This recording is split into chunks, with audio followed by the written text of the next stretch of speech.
everybody. So good to see you guys today. Welcome to Overcome. We're so glad to be with you.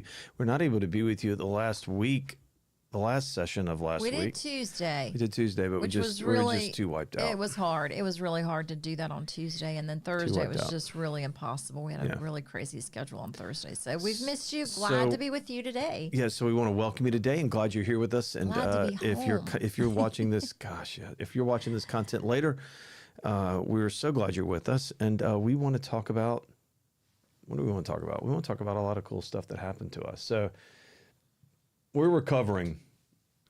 You know, it's just not easy. A friend of ours was on the trip, and she said, I realized I was the oldest one on the trip, and it was a reality check for me. And I think for us, it was a reality check that we're not as young as we used to be. Don't send me anywhere without air conditioning ever again. It takes a little bit longer to recover. But yeah, we just got back from Puerto Rico, where we served a church in Santurce. I always say it wrong. Puerto Rico. It was our second year visiting the same church and serving the same church community. We got a chance to meet the pastor this year.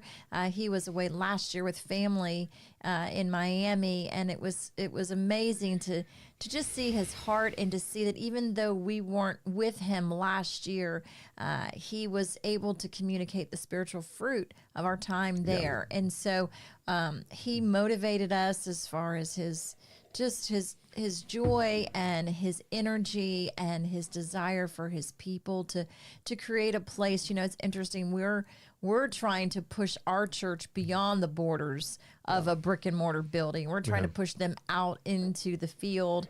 And in his situation, he's trying to create a sanctuary, a place that's a safe haven, a place of refuge, a place for people to come where there's constantly cool air. Thank you to an overcomer who donated the generator for them. And so it was a beautiful week. It was a great opportunity to see what happens. You know, you leave a place when you go on mission and you wonder, you know, what continues. It was beautiful to see that a banner that we had dedicated to a beloved member of our church was still there, very much a part of their church. His name will forever be a part of that church. It was wonderful to see 4 kids from the year before came back for Vacation Bible School. And it was just great to see. It was a different dynamic. We had most of the team member was the same from the year before. So let's talk about. We had several new members. So that was a great week. Well, and I think the first thing I want to say is, like, the team members, you don't realize you go on a mission trip and you're out of your element. You don't have any of the creature comforts. You're eating different food. You're sleeping with a bunch of strangers and that's sleeping together. I think I finally bunking with people, and it's just so you're really not only so if you're kind of crazy like me, you're used to patterns and comforts that you had, and so when we first started doing mission trips, I said, Jim, we got to stay with the same, you got to stay with the guys. I got to stay with the women. It's just part of the experience. We are over the 55 block now. And so we're not doing that again. So I talked to somebody and they said, well, why are y'all? I said, well, because we want to be a part of the team. But honestly, I think we got to have. I think everybody wants their own room. I think everybody would pay triple to have their own room. Yeah, we got it. Because you have to decompress and you are in community with people. But we had fun afterwards. We got to we got to eat together. Still party a little bit, but you got to go back to your bed. We had card sleep, time. We had devotional time. We had all that stuff, and then you're able to go back to go back to your room. But it was so to those that leave and go, you really don't realize how difficult it is. It is difficult. It sounds like, oh, we're going to go serve and stuff, but it's a sacrifice, and in the end it's a small sacrifice, but still it can feel really big when you're in the middle of so we were last year didn't have really any problem with the heat, although it was a lot hotter last year. But this year I had to tap out several times. I was the first one home on the bus with you and me. We're like, I'm done. I'm just done. I can't take the heat. We did not experience one blackout. They have rolling blackouts. Goodness. We did not experience one this year, which was really, we were all ready and prepared with our battery operated fans. We still needed them though. We didn't have one of those, but yeah. And I think that's a question too. Maybe that's what we start out with is, why go? Why missions? Why is that important? And we talk about this a lot with our church because we have a lot of people who say, look, there's enough need here stateside. There's enough need and there is a lot of need in the here. Gulf Coast and in Georgia and in Asheville where the hurricanes came through. And so I was one of those too that was skeptical about missions, global missions, about leaving my own country when I knew that there were problems and issues that needed to be addressed here. Why go? And I think how we started out the conversation is when you are away from your home, you are away from the rhythm of your schedule. There was a rooster that literally, I was like, of all the roosters, did we not have respect one. did not respect at all the sun rising. He'd start at 3:30, 4 o'clock in the morning. I was constant. like, and there's like several. Yeah, the one rooster. They love chickens the over the whole bunch that just did not wait for the sun to come up. And It's not so, good. and the rhythm is different. The sun comes up at 6 o'clock there. When I got up at 5:50, the sun was on the horizon. At 6 o'clock, it was up. And so the rhythm is different. The food is different. The language barrier, you would think Puerto Rico is a U.S. territory, that English would be, pretty spoken clearly. It is not. They want to hold on to their culture. And so it's taught in the schools, but it's not encouraged at home. And so the language barrier is hard. And so you're in a place where, you're away from the comforts of home. You're away from the rhythm of your regular week. Yeah. You're in community with people that, everybody has a different way of handling things. And you have to grow and bond together through that experience. And I think when all that happens, we're vulnerable. We're vulnerable, and humility definitely takes over.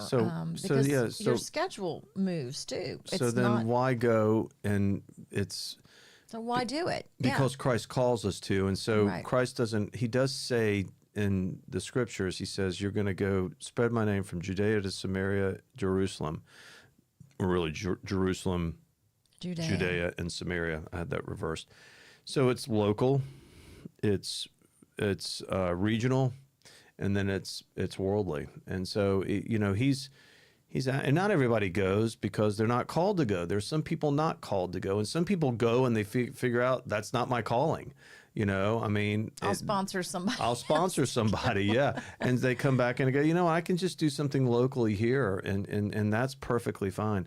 But I think not to do it is definitely taking a slice out of what we're supposed to be doing. And whether it's 2-3 people going or 23 to 33 people going, as we've had, it's it's important that we include it because it does allow people to explore their gifts and explore what they're called to be and what they're called to do. The Bodney family is going to be forever connected to this church. And what we did find with this church was we met the pastor for the first time, Pastor Eric. He's a Hispanic man, Latino man, doesn't speak hardly any English, in fact, really none.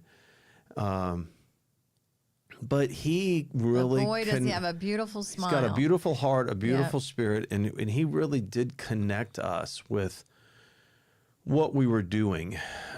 He connected us spiritually to what we were doing to make us even feel more like we were making a huge difference. And we were. We're the only mission team that supports this church. This church is a small little church. I mean, this church's sanctuary is no bigger than some of the kitchens that I had in my church. That's how big this sanctuary is. And then next to it is another room where they gather for fellowship, which is no bigger than, so it's just not very big. And what we did was we were adding on even more space by building a big wall. I would say it's probably under 1,100 square feet. Oh gosh, I don't even know if it's that, but it's somewhere really between small. 8 and 11. It's like as big as your last apartment, I would think.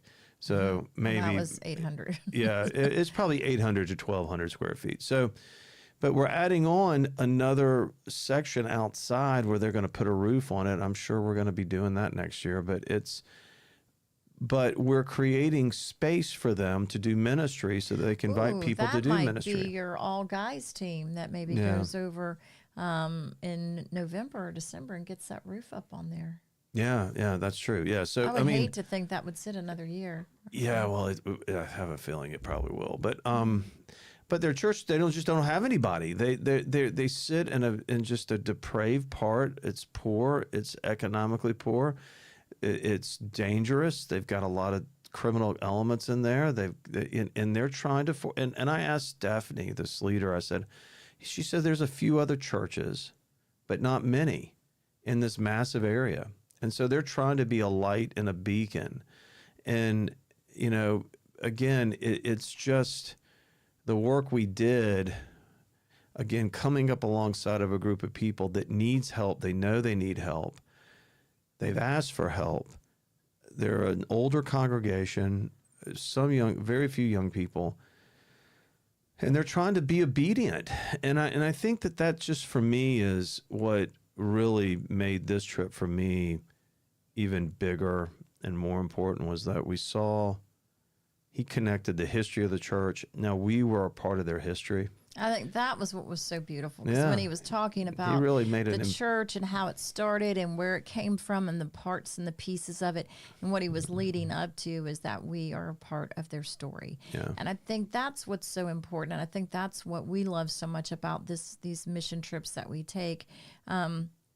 We work with Praying Pelican Mission, and the reason we do is that they're there full time throughout the year, caring for these pastors and these congregations, connecting the local church with the community, providing resources, organizing mission teams that will come in to help do the work. It's really about being the city on the hill. It's about supporting and encouraging one another. And I think that's what is so amazing to us. You were inspired by Pastor Eric, because the needs that pastor has for his church in some ways are similar, but in some ways they're different. So let's talk about that. You connected with him, right, I think, in a really cool way, because he said, we're finding fruit in our house churches. Yeah, they showed a picture of house churches developing outside of their own church, physical church, which is exactly what we're trying to do. Exactly. And so then I started thinking. And then we saw him in a nursing home. Yeah, then he was in a nursing home, which is exactly what we're doing. Yeah, so we're trying to set up more worship services in nursing homes. And assisted living, yeah. So it was just really cool to see some of the similarities and then some of the differences. So the differences were obviously stark because of the economic issues. They really just they don't have money. They have zero money. And so everything they do is just, they're literally putting, if you have, if they're trying to put together an audio system, they're taking a ham CB radio from 1970 and wiring it together with, a microphone. But I'm just saying, but in general, they just don't, if you walk into it, they have some amenities, but mainly, everything is dated, and especially the church structure itself is dated. And so when I preached in front of them, when I gave the message, that's just struck me that and I don't even think they had another big church right outside their community, massive Catholic church, huge, beautiful Catholic church.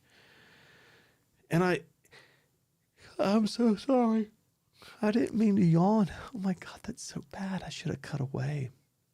Why didn't I cut away on that? I don't know, but let's move forward. I basically, what I started noticing was, do they notice the economic differences? And they must. And that's why I just wanted to drill down on what we believe now, is that the one matters more than the sum. Okay. And so we really I tried to share with them when Jesus talks about when one is lost and is found, the kingdom of heaven celebrates, that's an important, and I think that, he gives the example of the prodigal son. He was once lost, but now is found. And what I started to really think about in that message was that I started putting together with the church. And I said this. I said, the scripture doesn't say thousands were lost and then found, or hundreds were lost and then found. Jesus says when one is lost and is found. So Jesus has a real affinity for just one human being, right? Just one person. And I said to him, I said, why don't you just focus on the one? Why don't we be a church that just focuses on one person at a time? And that flies in the face of the Western church, right? Where what is the Western church trying to do? The Western church, pack the house. The Western church doesn't really care about the one. It cares about the sum. It cares about thousands upon thousands trying to pack the house. And if you pack the house, you therefore have a successful ministry. You therefore we've talked a lot about that. What constitutes a successful ministry? And people think the numbers. It's all about the numbers. So what we believe at Overcome and what we've proven at Overcome, which is not where we came from. We came from packed house. You know, I mean, you're used to thousands. You know, you're used to having reporting the numbers. I mean, it was about reporting the numbers. But it was about reporting. But I mean, and if the church was full, everybody looked around and go, "Wow, this is full. This is great." I didn't have a lot of problem dealing with that. I mean, I know some people do, but we were very blessed. Wouldn't you say? When you do have a packed house like that, the energy in the room, it's harder to create energy with a smaller amount of people. But and it's even in our church, you know, people are like, well, if somebody's not here and somebody's not here, and you know, we're like, look, we're not worried about who's here. Yeah, we're worried about we're what's happening in here. What's happening right now. And then, we're going to reach out to find out and make sure, because we do know our congregation, what's going on. And is there any support or encouragement that so you need? So the beauty of what we found out and what we struggled with coming from a church that we were blessed. You know, God blessed that. And we were used to a lot of people in worship and a lot of people in our ministries and programs and growing and visitors and all that. And when we not rejected it, but when we heard God calling us to do something completely different, stripped down as the model is, we knew that we didn't want to be that again. We wanted to focus on a family. Everyone is family. Everyone is important. Know your name. Know your people. Be involved with them and get back to. But what we didn't want to do was just create one location. We wanted to create multiple locations. Hundreds of locations want to be sprouted out of this thing called Overcome, but not to become these. You know, where the sum is more important than one. The one thing that for us became vitally important was one person at a time.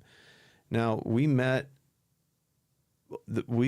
ministered to people and given our heart, sweat, and blood, and they left. They left. Now, if you're a pastor and you have somebody leave your church and it doesn't pain you, okay, it doesn't cut to your soul, then you're probably not involved with them spiritually. You're probably not. Everybody that's left our church, but God, the minute they leave, somebody else comes and replaces. But I'm just saying, it hurts because we're family, you know, because we watched them grow. We were with them when their family members got sick. We were with them when they were sick. We were with them when someone died. We were with them, and we, you know, so it does hurt. And I think that's what that church is trying to. When we worship there, you know you're a family when you sing and you don't care how it sounds. Just your family when you sing and you don't care how it sounds. We didn't even know the words or the lyrics, but you could feel the Spirit moving through the room. And I think that's what a blessing we were there during Pentecost Sunday, because even though we couldn't understand, God made a way. I mean, he made a way. We walked in, and I'm not going to say names, just, you know, because we signed things saying we would protect all of that privacy, but walked in and, you know, there was a young high schooler student that was there last year, and he was waiting Sunday when we walked in. He was waiting in his best dress suit to greet us, and just they knew to our see names, the smile on his face that we came. And I remember saying to him, I'll be back. And so to see the look on his face, and then there was a deeper story with him and his family, and I'm not going to go into all of that detail, but I know for one thing, for a fact, is that I was able to see a prayer answered. I prayed with this family. I stepped in thinking that maybe our church needed to come alongside and do something about it. And the next day, before that even got done, God made a way and answered a prayer. And so I feel like when you go away, maybe there's a spiritual, I don't know if the word is astute, what's the word I'm trying to think of? When you go away, you're more aware of what's happening spiritually, because your schedule is not your own. You have to be flexible. Plan A may turn into plan D within a matter of 20 minutes. And, and that's a struggle for people that are used to things being a certain way. That is a real struggle to be able to turn on a dime and move forward in another direction. But always when we did, there was a reason why. Right. And so we painted a woman's house, and this was just such a cool thing. We painted a woman's house, probably about 10-minute ride from the church that we were serving. And then our lodging was another church, which was another 10 minutes away. Right. And so we were in a gated compound type community setting for the church that we stayed in. And as the bus pulled in, our leader had to get out, unlock the gate, and then wait for the bus to come through and lock the gate again. And as she came back to the bus, she was just beaming. Of course, she's a beautiful, beautiful Puerto Rican girl getting ready to get married next month, but just beaming. I was like, what just happened out there at the gate? And she got on the bus and she was, you're never going to believe what just happened. Now, this is a woman who is working several mission trips this year, but she gets to see these little things along the way, too. And she said, the gentleman that works across the street here from where we're staying came up to tell me that he had been over by his grandparents the other day and noticed that this group of people from the States were there painting her house. And why would they come to do that? And then when he was at work, he saw the same bus with the same people coming and going out of the church across the street from where he worked. And he said, I needed to tell you, thank you. Yeah. Thank you. Now, we don't know if she didn't have the resources. We don't know if her family didn't have the time. We don't know the situation, and that's not ours to worry about.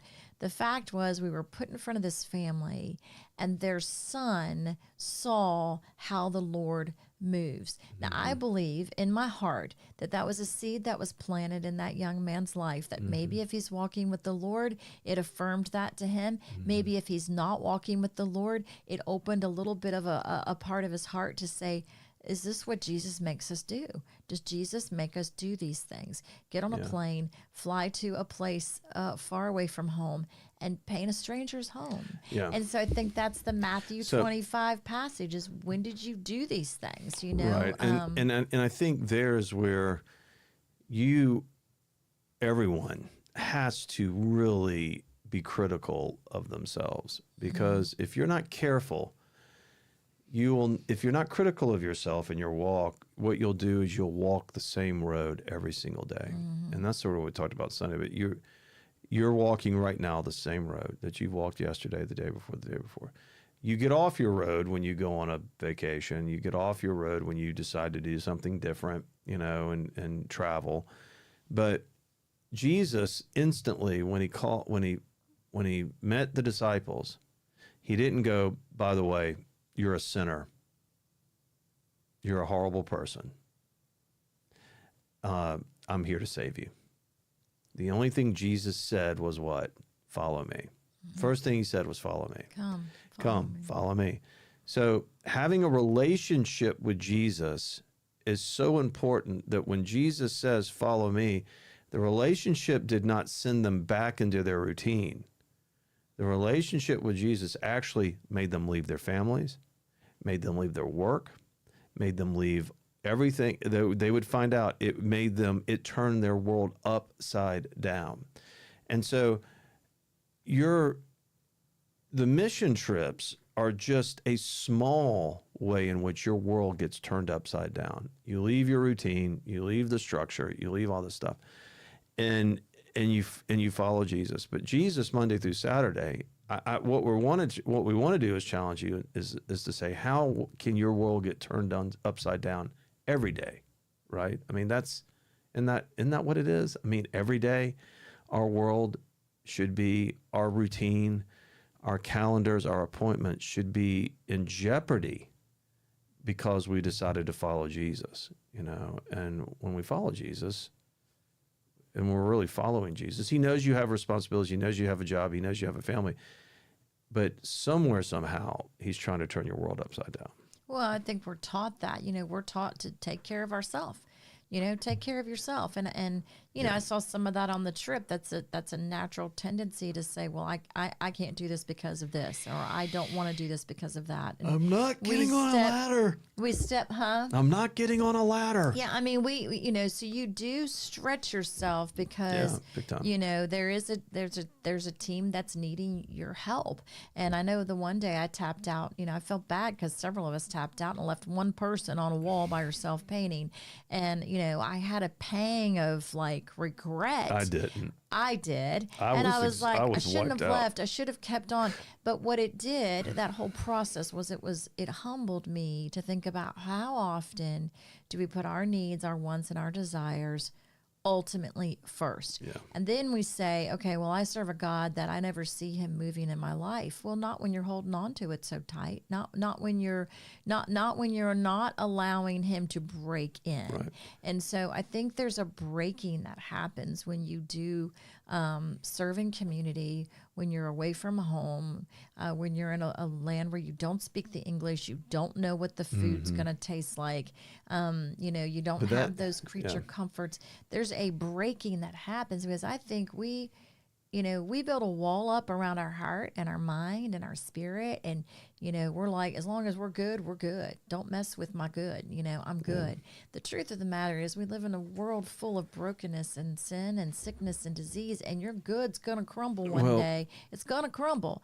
And so if you haven't learned to live dependent on the Lord and not on yourself, then when those crumbling moments happen, you're wrecked. Well, you made a good point with the wall thing. I mean, we left a person because we had overheated. We had to get out of the heat. We had all overheated, and we were at a dangerous place because we weren't sweating any longer. We knew things were not good. We knew that and we couldn't get out. The only way we could get out of the heat was in the car, was in the van. And so we were like, okay, I don't think I can go back out because I don't have my legs. I don't have the strength. I don't, and I think it's time for us to tap out. But we did leave somebody that we were painting with to paint the rest of that area. Now, it wasn't, this person, I'm not going to mention her name, but she's not human. She just continues to work no matter what. And she's even older than us. And she's just different. She's built differently genetically. She's an alien that landed in our church. But it does make me think about, because when the pastor said, one of the things he said to somebody was, I'll never forget all this work I did. And I was out here all day, and the pastor's done a lot of this work himself, physical work. He says, I redid the kitchen, and I put in this, appliance, and I sent pictures out to my church.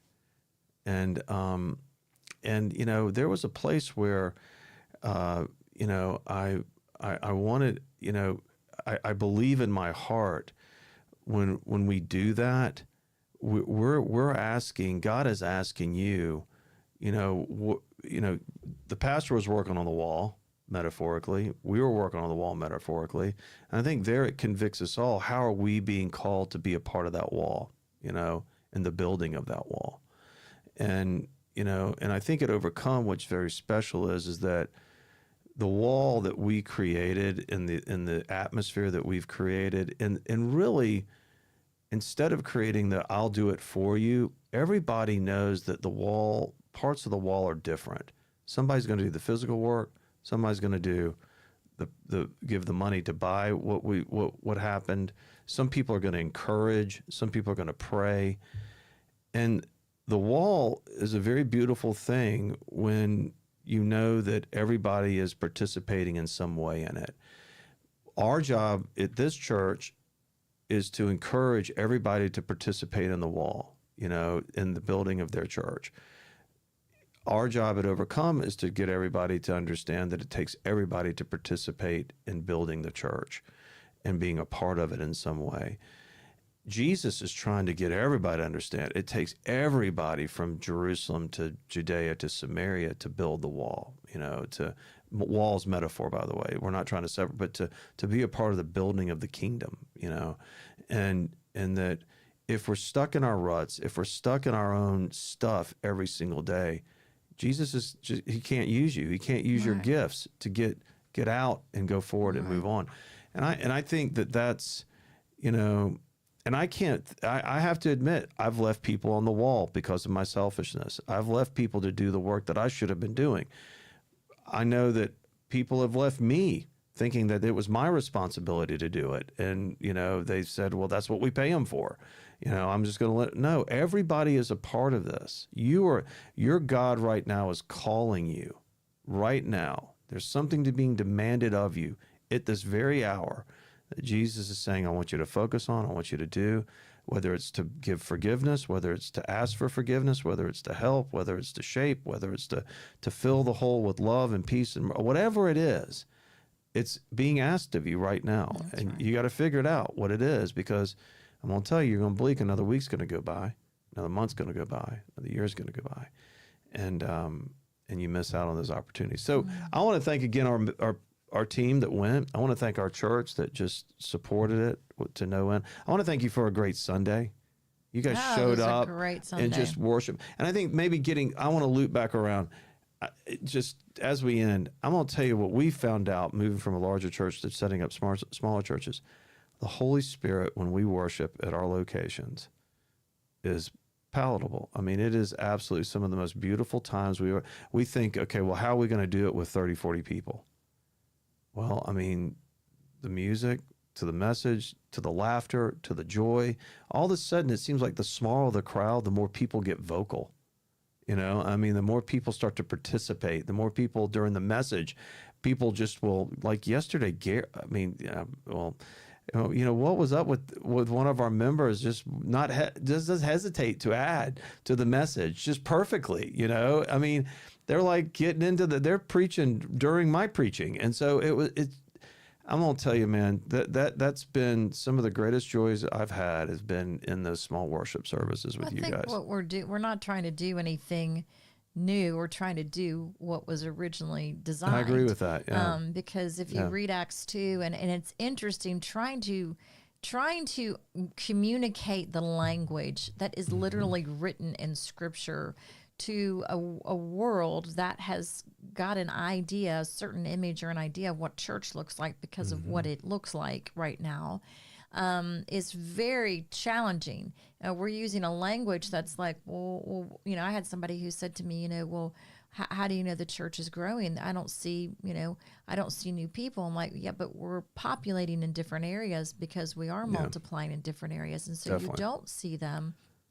But I'm going to tell you right now, I'd rather have, 20, 30 people that are on fire for Jesus and on fire for the mission of sharing the gospel and on fire for serving their community. 2,000, 3,000. Thousands that just come in for a show on Sunday. Yeah, definitely. Because that's what happens is you get, and that's easy for some people, Our church, I mean, they know if they don't come to church on Sunday, they're getting a text, hope you're okay. We missed you today. Yeah. If it's 2 or 3 weeks, is everything okay?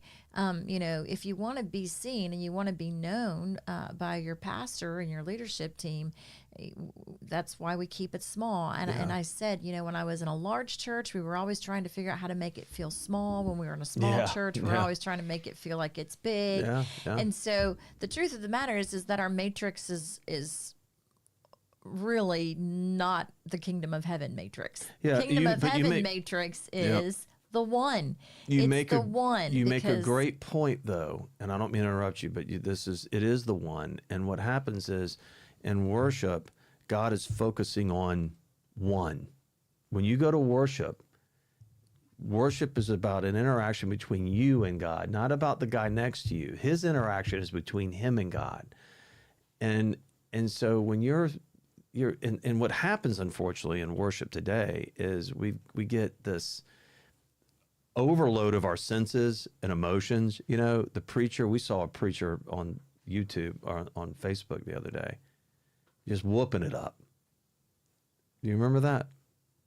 Yeah, but what he was saying wasn't even biblical. But he wasn't. But I mean, but the whooping was more.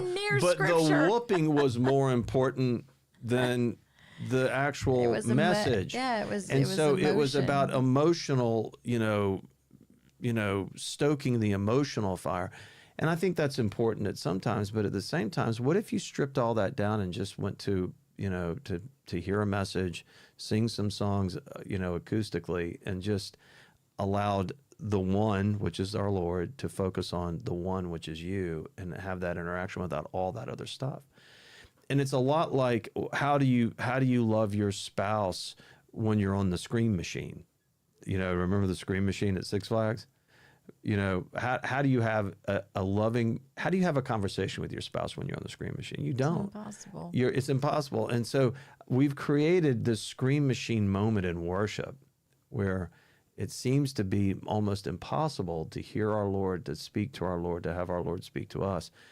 And we get out of worship and we're like, oh man, what a great experience. But did I hear my God speak to me? Did I hear my God move me? What happened in that moment?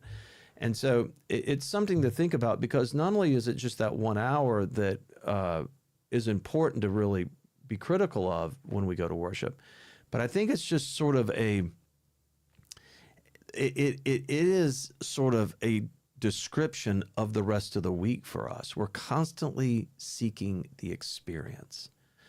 And Mary and Martha, Mary was very good at teaching us, I don't want an experience, I want a relationship. I want to sit at the foot of my Lord.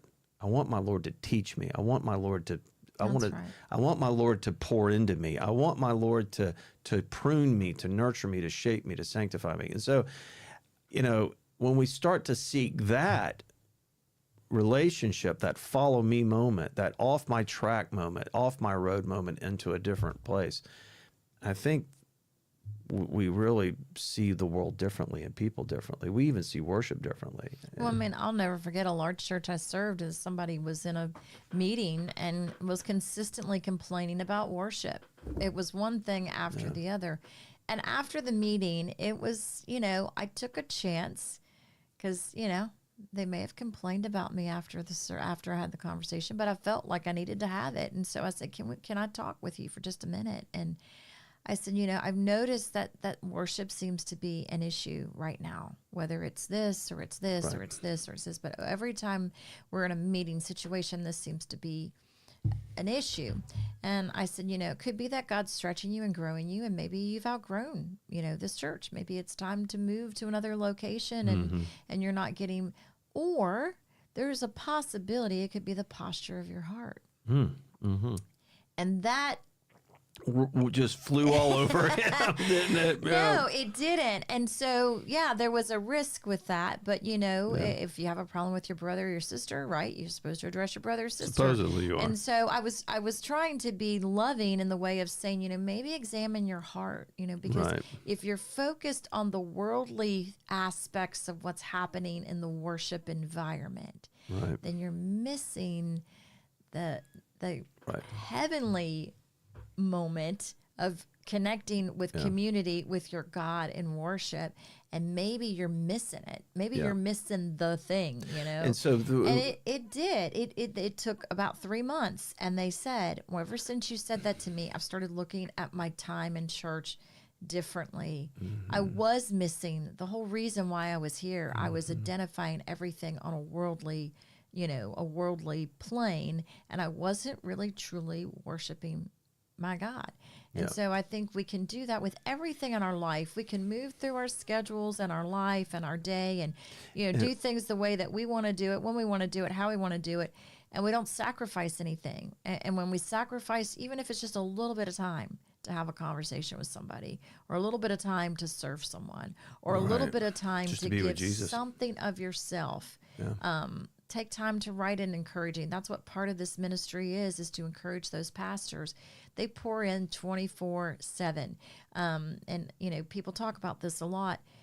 You think because you're a pastor, you got a great world, because you deal with things of spiritual, but it is one of the most lonely professions. Support them. And so, encourage one another. I mean, that's what I think that connection with this pastor in Puerto Rico is allowing you to be a voice of encouragement to him, right, and vice versa, for him to encourage you of your call. And that your happened. life. That certainly happened. His example really encouraged me. I started thinking maybe we pile into churches to get the emotional experience because we've starved ourselves through the week through it so much. Yeah, absolutely. I mean, and again, my experience with Jesus is emotional at times. I cry, I laugh, I doubt sometimes, I'm fearful, scared, because he's challenging me to do things I don't want to do. I mean, but all these things are happening. But maybe what if we experienced Jesus Monday through Saturday and came to worship just to celebrate all that. Just to say thank you. Just to say thank you. Yeah, just to say. Lord. Then all of a sudden, there's no pressure on the message. There's no pressure on the music. There's no pressure on the preacher. There's no pressure even on you. You're just enjoying your church family, testifying to what was done during the week. What if worship wasn't? That's what it is. It's a testimony. Yeah. What if a church celebrated everything it did during the week for Jesus? What if that was worship?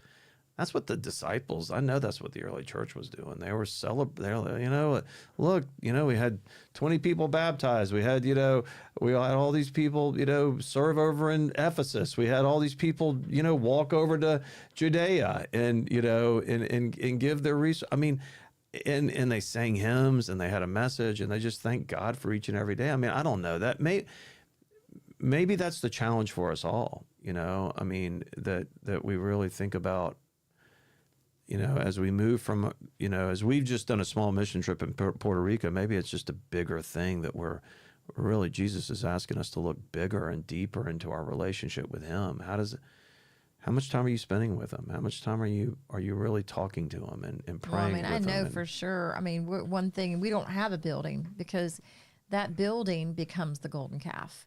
Yeah, it really does. It becomes the golden calf. We don't want to change anything. We can't change this because of this, and we can't, our God is a God of new life, and so we have to hold on to his word, but allow him to move us and grow us and strengthen us and meet the needs of the people around us. And so, your church can be your golden calf. It can be a checkbox that I go to church every Sunday. Yeah. Well, that's great and wonderful, but if it's about the posture of your heart. It's about the posture of your heart. Is it moving you beyond yourself? Is it moving you to sacrifice? Is it moving you to surrender and serve? Is it moving you to extend grace and mercy? Is it moving you to bear fruit, good fruit, kingdom fruit? Mm-hmm. I think that we all have to examine ourselves on a constant basis with that. Yeah, definitely. And we went a little long today, but man, some good things to think about, some good things for you to be challenged by. I love hearing 2,000 people sing Amazing Grace a cappella. Okay, I do. But I also love it when 20 people do it. That's right. And I might even get more from it when 20 people do it because I know those people and I know their hurts, their pains, their joys, and their experiences. And so when they sing Amazing Grace, I know why they're singing it, That's right. And so maybe start to look, maybe just the challenge of a mission trip isn't the real challenge. Maybe the challenge is you're first examining your relationship with Christ. Mm-hmm. How willing are you to, when Jesus asked Matthew, Peter, when he said, follow me, how willingly are you able to say, yeah, I will follow? Because I want a relationship. I want to get out of what I'm doing, and I want to experience life in a new way because Jesus is offering that right now. We will say goodbye to you right now. We love you. We'll see you Thursday or Wednesday. You've got study tomorrow. Wednesday morning, but we'll see you with some more content coming out on the app. We've got a worship service coming up in Pensacola, so we're excited about that. I'm just plugging that. You'll start to see social media on that today, and you'll be in prayer for us, please. Yeah, it's a location that we saw a year ago, and Soft launch is coming. Yeah, life happened, and we had a definitely this time last year, your parents were moving, and then a lot of things happened, and so we lost about 8 months in there. Yeah, it was a tough year. It was a difficult time, so we're moving forward to a place In that we faith. felt very comfortable that this is where we were supposed to put a expression of worship and multiply another expression of what Overcome is all about. So if you'll be in prayer for us, for doors to open, for hearts to be open, for a spirit of interest and curiosity to come, for the word of God to be preached boldly, and for a new birth and a new community of overcomers to be multiplied. Yeah. And so listen, we cannot wait to see you again on tomorrow with the men, 6:30, and certainly again at 9 o'clock on Thursday. We love you guys so very much. Know that the Lord loves you. And if you need us for anything, all you got to do is reach out. Take care. Bye. See ya. Bye.